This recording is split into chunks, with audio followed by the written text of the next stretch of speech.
Bonjour à vous les CE1 A, bonjour à vous les CE1 B. Je vous retrouve aujourd'hui pour la correction d'une partie des soustractions posées que vous avez reçues hier par mail. Cette vidéo vous permettra d'abord de vérifier que vous ayez la bonne méthodologie et ensuite de vérifier si vos résultats sont justes. L'ensemble de la correction vous sera également transmise par mail et vous devrez vérifier seul le reste des calculs. Vous êtes prêts? Allons-y. Je commence donc par le premier calcul, 59 moins 48. Pour m'aider, je le rappelle comme pour les additions, je peux très bien repérer les unités en bleu et les dizaines en rouge. Ensuite, je peux commencer à écrire mon calcul. Je repose donc 59, je l'écris, puis 48. Je commence toujours par les unités. Alors, dans votre fiche, c'était déjà écrit, mais j'ai décidé de reprendre ça avec vous. Alors, on y va. Votre calcul est posé. Je commence, comme pour les additions, toujours, mais encore toujours, et encore toujours, par les unités. Alors allons-y. 9 moins 8. Je rappelle, le moins veut dire que j'enlève. Donc j'ai 9 billes et je dois en enlever 8. Combien m'en reste-t-il? Il m'en reste une. 9 moins 8 est égal à 1. Maintenant, comme pour les additions, je passe aux dizaines. Et je vais calculer 5 moins 4. J'ai donc 5 billes, auxquelles j'enlève 4 billes. Il m'en reste donc une seule également. Le résultat est ce qu'on appelle la différence. La différence est donc de 11. La différence entre 59 et 48 est de 11. On continue, je reprends. J'écris donc 63 moins 21. De même, je commence par les unités. 3 moins 1 est égal à 2. Puis je passe aux dizaines. 6 moins 2 est égal à 4.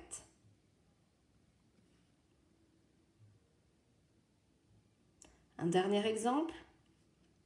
89 moins 64.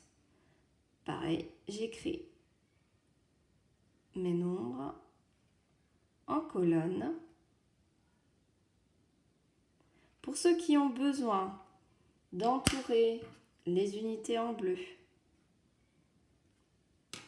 et les dizaines en rouge, surtout n'hésitez pas à le faire si cela vous aide.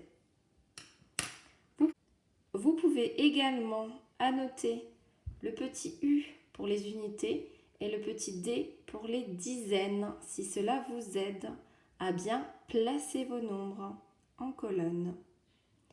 Alors on y va, c'est parti. On commence donc par les unités. J'ai 9 unités auxquelles je veux enlever 4. 9 moins 4 est égal à 5. Je passe donc aux dizaines. 8 moins 6 est égal à 2. Voilà pour les soustractions à 2 chiffres.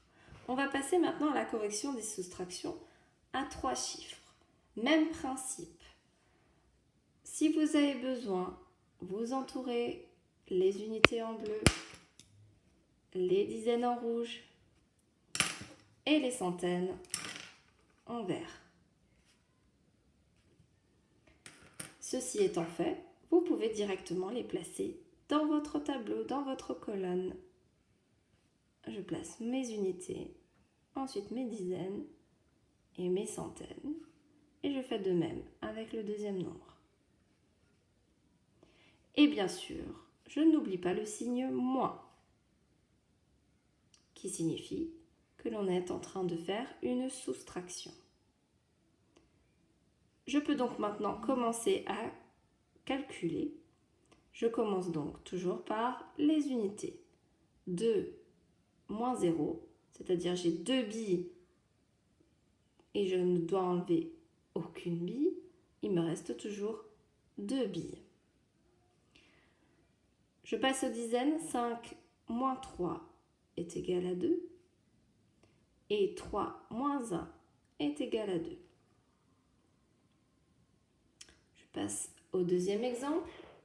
Pour les nombres à 3 chiffres, je réécris mon calcul. 4 unités, 6 dizaines et 3 centaines pour 364 moins 210. Donc j'ai 0, 1 et 2. Et je n'oublie pas le moins. Je fais mon calcul bien évidemment. Donc je commence par les unités. 4 moins 0 est égal à 4. J'ai 4 billes, mais je ne dois en enlever aucune, donc il m'en reste toujours 4. 6 moins 1 est égal à 5. Et 3 moins 2 est égal à 1. La différence est 154. Dernier exercice, vous deviez poser les soustractions vous-même. Donc vraiment, je vous incite à faire le travail d'unité, dizaine et dizaine. N'oubliez pas également d'inscrire le petit U et le D pour dizaine. Une fois ce travail fait sur vos fiches, vous pouvez commencer à faire la soustraction.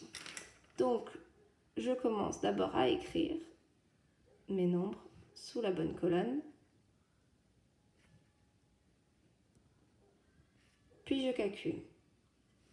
9 moins 8 est égal à 1. 9 moins 7 est égal à 2. La différence est donc de 21. Dernier exemple, avec ce dernier calcul, même méthodologie.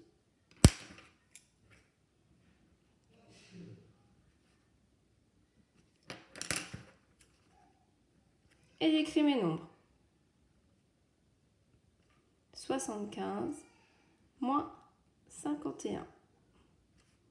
Et je commence donc par les unités. 5 moins 1 est égal à 4. 7 moins 5 est égal à 2. La différence entre 75 et 51 est de 24. N'hésitez pas à revenir sur pause si vous avez besoin de revoir la méthodologie. Si vous avez des questions, des interrogations, des doutes, ou si cela reste flou, n'hésitez pas à nous en faire part par mail ou sur Classroom. Nous y répondrons avec plaisir. Voilà pour aujourd'hui. Je vous souhaite donc une belle journée à tous. À bientôt.